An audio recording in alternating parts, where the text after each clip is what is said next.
Chers auditeurs, chères auditrices, chers frères et sœurs en Christ, nous continuons en ce 13e dimanche du temps ordinaire de l'année A, la lecture de l'Évangile selon saint Matthieu. Nous lisons au chapitre 13, les versets 24 à 43. Jésus raconte une autre parabole en utilisant les images propres au milieu agricole, propres aux ménagères. Il y a un semeur qui est Dieu et son ennemi le diable qui sème la mauvaise graine. La patience de Dieu qui s'exprime dans la parabole de la graine de moutarde indique que le royaume avance sereinement et sûrement. Celle du levain invite à faire confiance, car il faut peu de levure pour faire lever la pâte. Dimanche dernier, Jésus nous invitait à être des semeurs, infatigables et impartiaux de la parole de Dieu.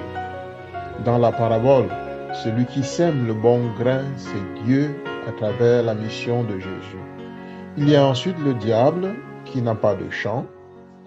Il vient de nuit et dans un champ qui ne lui appartient pas pour semer ce qui peut contribuer à détruire la récolte du champ de Dieu. La bonne graine est celle qui conduit au royaume de Dieu. Tout ce qui peut me conduire à partager la vie éternelle, le bonheur éternel est la bonne graine. Ce qui dans mon cœur m'éloigne de Dieu ne vient pas de Dieu et du diable.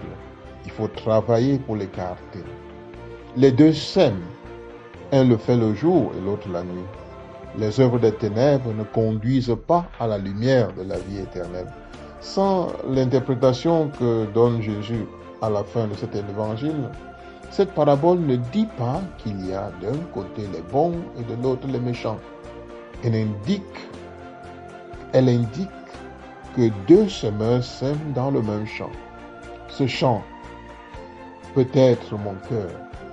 Il faut que je veille sur lui pour que la semence du mal ne l'emporte pas sur celle du bien. Mais ce champ peut être aussi le monde, compris comme ce champ où certains résolument s'engagent pour le mal et d'autres pour le bien.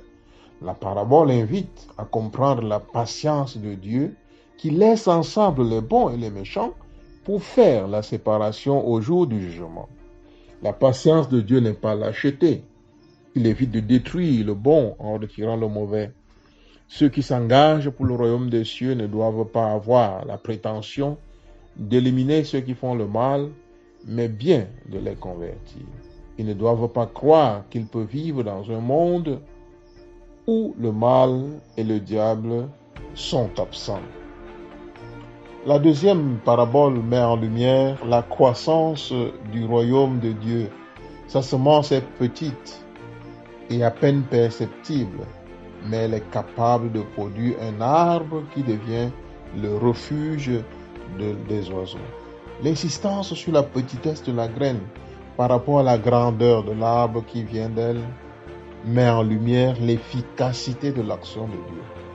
Comme une graine de moutarde, le royaume de Dieu, à peine perceptible, est présent et sa croissance est certaine. Il faut, comme un cultivateur, avoir de la patience et de la confiance en celui qui sème. Le royaume est irrésistiblement en marche. Celle portant sur la levure met aussi en lumière l'efficacité de l'action de Dieu pour faire avancer le royaume de Dieu, pour faire avancer son royaume. La force que déploie une petite quantité de levure dans une mesure de farine pour faire lever la pâte indique la puissance, la discrétion de l'action de Dieu pour faire avancer le royaume de Dieu. Enfin, à la fin de cet évangile, nous avons l'explication de la première parabole qui rappelle le jour du jugement.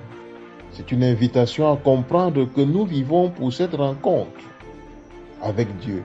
Nous devons nous battre, lutter pour que le royaume des cieux ne nous échappe pas, pour être cette bonne graine que Dieu accueillera dans son royaume. Seigneur Jésus, merci pour la semence du royaume des cieux. Merci pour de nombreux disciples que tu suscites dans ton Église. Aide-moi, malgré mon regard trop humain, à voir cette présence agissante de ta semence. Aide-moi à croire que le royaume de Dieu est présent et que tu veilles à sa croissance. Notre-Dame de l'Espérance, priez pour nous.